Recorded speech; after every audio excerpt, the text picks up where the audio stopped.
Welcome back to another video, people. Welcome back to West Ham United versus Burnley match preview.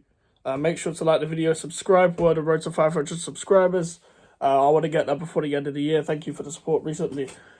Obviously, we're coming back off the Freiburg game where we lost 2-1. And I was going to do a stream, but it was kind of too late to give anyone any notice. And I probably should have set it up in the morning when I had the chance. But at the same time, we're doing a video now.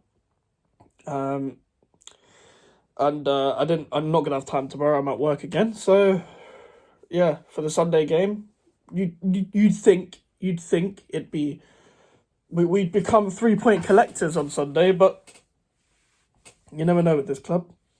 You never know. And I've already done a mini preview on TikTok about this game, but I watched Burnley's game against Bournemouth. And Burnley tries to switch it up slightly by putting their fullbacks wider rather than inverted. But it didn't really work. They were so open. But when they are open, they lose the ball so easily. But we don't counter. We don't press. But when we do have the ball, are we going to put enough quality balls into the box either? Because all those three things that I just said, either having a fast counter-attack, sorry, my TV is about to turn off, having a fast counter-attack, pressing, and putting balls into the box. We don't particularly do that anymore. Well, we never pressed. Well, we don't counter that quick anymore. We don't counter at all. We just sit back and do fuck all. And that's the problem I have. Now, I don't think we'll lose. If we did lose, it'll be a fucking disaster. It'll be worse. Put this here now. It'll be worse than Arsenal. No matter what the score would be, it'll be worse than Arsenal. If we lost at home to Burnley, this Burnley team, not Sean Dyche's Burnley team in their prime, this is Vincent Kompany's inexperienced, naive Burnley team. If we lose to this team, we are so fucked. We are so fucked. Now, luckily we're not in a relegation battle. What I mean by fucked is that I lost hope after Arsenal. I said season over after Arsenal. So don't think you're getting anything out of me when it comes to like Europe and stuff like that. But at the same time, there's points still there to be played, isn't there? Still points there. But do you think we're really going to get them? Do you think we're really going to get them? Now, we're going to line up the exact same, apart from Emerson, apart from the goalkeeper, because I assume Emerson will be out for this game. And we'll have to see Aaron Cresswell play. But we shouldn't even need our first team to beat Burnley. We didn't have Bowen against Burnley last time. They should have beaten us. They deserve to win. But we got 2 goals right at the end. Now, they didn't score from outfield play last time, so it wouldn't surprise me if we drew at home to Burnley. And drawing at home to Burnley is just as much of a disastrous result. Especially when you've got Chelsea and Newcastle playing each other. You've got Fulham and Wolves playing each other. You've got Villa and Tottenham. Like, we're not near them, but you've got them 2 playing each other. You've got Man United at home to Everton. They'll probably win that. You look at that. And you're like, this is a great opportunity for us to keep in the European battle. But is anyone even excited when it comes to this? It feels like there's so much discontent. There's so much divide. There's so much just tiredness. I'm not like, when I'm talking passionately, I'm not even talking with anger anymore. I'm talking with like how I'm just trying to like elaborate on how tired I actually am when it comes to like all of this.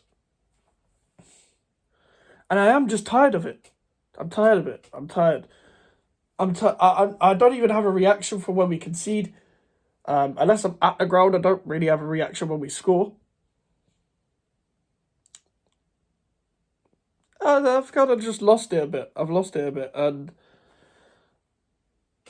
it's not even... I feel like I repeat myself every week. I'm not a style of play merchant. I don't care what style of play we play as long as we do it effective. But what I will say is we've got attacking players now. So this is the best chance to play attacking football. This is your best chance to get the best out of these players. And what I mean is also Like people have said before, we tried to play good football before, but we couldn't. Now, in my lifetime, from Avram Grant onwards, from when I started watching football, the last season under Allardyce, when we played the diamond formation for the first 6 months, was the first time I've seen us try and play good football. It worked, and then Allardyce was like, "Oh, I'm getting sacked anyway," so you saw how that went. And the other time was Pellegrini, and even with Pellegrini, some of the players were not that good. Felipe Anderson, such as him, he's very lazy. Very, very lazy. Yarmolenko was not good enough to play wide. He didn't have a proper, consistent striker. Couldn't coach a defence. And when we tried to play possession football, it became sideways upon sideways upon sideways. And it's not like we had a fully fit prime Lanzini then either. You've got Paquetá, you've got Kudus. That should be enough. Two creative players like that, that should be enough. Now, why does 20 minutes against Brentford not prove to people that we can play better? Why does not 90 minutes against Wolves, 90 minutes against, ironically, Freiburg at home? This happens every time when Moyes needs to get out of his job. When Moyes needs to keep his job, he gets out of the situation and he does it. Now, there's no pressure this weekend. Do you know why? Because not only is it meant to be an easy game, but we've won 2 games, so everything's fine again. Everything is exactly how it should be, isn't it? Everything's fine again. We've won 2 games in a row in the league. Everything's fine. No, it's not. I've been telling people all season, yeah? I've been saying this after Man United away. Performances upon performances upon performances. Look at the wins. Tell me how many of them were good performances. Not good days, not good wins, good performances. Newcastle was not a good performance, and that was a draw, and people were gassed about that. I was just gassed that we had Mohamed Kudus. It's not a fucking good performance. We should have performed better against Sheffield United when we won against them. 2-0 is not good enough against that shit. We didn't go for it against Sheffield United, a team that we still should have played better than, by far, at home. 2-0, that was it. We threw away Palace at home. Brighton at home was shit. The good performances, Brighton away, Arsenal away, Wolves at home, a little bit of Chelsea at home where we had 10 men. We defended well against Tottenham, but we didn't do anything, really. The goals were pretty much given to us. We made our own luck with the first one. It was good centre-forward play by Jared Bowen, but the second goal was completely luck. You create your own luck, yeah, I agree. But it doesn't mean it was a good performance. It was a good defensive performance. But Man United at home, I'll give you that. But Luton away wasn't that good. Again, another promoted team that you should be, trying to get more over the line. This is probably the first season in a while where we haven't yet lost to a promoted side. I cannot remember the last time we went unbeaten against all promoted sides. I'm trying to think. Yeah, because even when a couple of seasons ago when we were in the Europa League, we did the double over Norwich and Watford, but we lost twice to Brentford. Last year, Fulham, Bournemouth.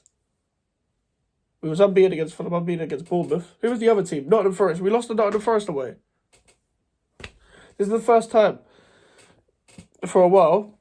So if we beat Burnley at home and then Luton at home in May, it'll be the first time we haven't lost to a promoted side in a whole season for a while. So all the expectation is on us because they're gone. Burnley are gone. You can't play football with inexperienced centre-halves and no focal point up front with about 20... They signed about 20 wingers and none of them are gelled apart from Koleosho who ended up getting injured. And that Odebear guy who's okay. I see, we have to win. We have to win against... James Trafford's not a good goalkeeper. The guy can't catch anything. He's literally the English Roberto. Have you ever seen an English Roberto? Look at James Trafford. He may not be as bad, but he's the English version. It's the closest thing to the English version of Roberto. Ironically, a man who made a name for himself, conceded a few goals against Burnley by doing it all himself. That 3-0. Everyone remembers that. I've lost my head by just talking about this club. Now, if we're going to look at the lineup, it'll probably be Areola in goal, Sufal, Mavropanos, Zuma. We don't know what's happened with Viged. I don't care. Aaron Cresswell, probably. Then we've got the fucking Bermuda Triangle of Souček, Ward-Prowse, and Alvarez. There should only be... I don't know how many times I'm going to fucking say this season. Phillips, Alvarez, Ward-Prowse, Souček. Only 2 of them should be on the same pitch at once. Why is there 3? Why is there 3? And at one point against Bournemouth, there was 4 of them. All 4 of them on the pitch. The fact that we're playing all of those midfielders at the same time, and people want to tell me about David Moyes. These pundits don't watch us. Other opposition fans, some random Rangers fans on Twitter trying to criticise us for criticising David Moyes. You absolute mongs. Watch us. Watch us. Watch us for 90 minutes, please, week in, week out, and tell me you think this is going in the right direction, please. Watch us for 90 minutes, week in, week out. If you don't watch us, don't comment about us. Why do football fans do this? Why do football fans do this? Why do pundits do this? I guess their job for you to get headlines. But what kind of, imagine selling all your integrity just to make a headline. That's what you lot do. That's what you lot do as pundits. My head is gone. My head is absolutely gone just talking about this club. I'm ranting again. But I'm not ranting for the sake of it. I'm just sick of it. I'm sick of it. And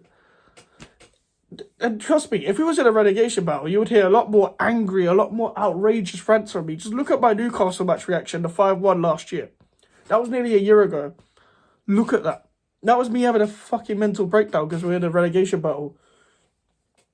By the end of the season, the board and the manager, whoever the manager is, or whether it's David Moyes or not, they have to be aligned. You have to be aligned. You have to be facing the same direction. Otherwise, we're going to just end up with like this. I will do a deep breakdown on why the Moyes era is, what the Moyes, how it's panned out.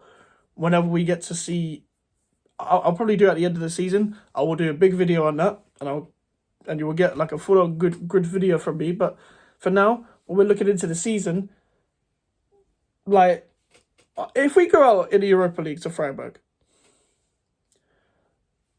the excitement is gone.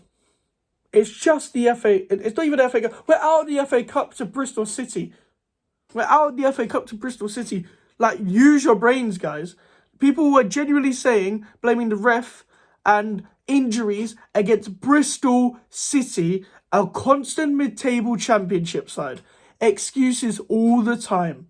Excuses all the time. All right. Before I lose my head anymore, that is it. I'll go with a 1-0 West Ham. Maybe a 1-0. Yeah, 1-0 West Ham. Sure. Like, I don't see us concede. If we concede to Burnley and it's not a fucking penalty, mental. Absolutely mental. They play attacking football, can't score goals. Should be conceded to them. Zuma better have a good game as well. He's been shit recently. Make sure to like the video, subscribe if you're new. Social media's over in the description if you want to follow me. Any email for the Enquiries. Road to 500 subscribers. I'll see you guys later. Goodbye.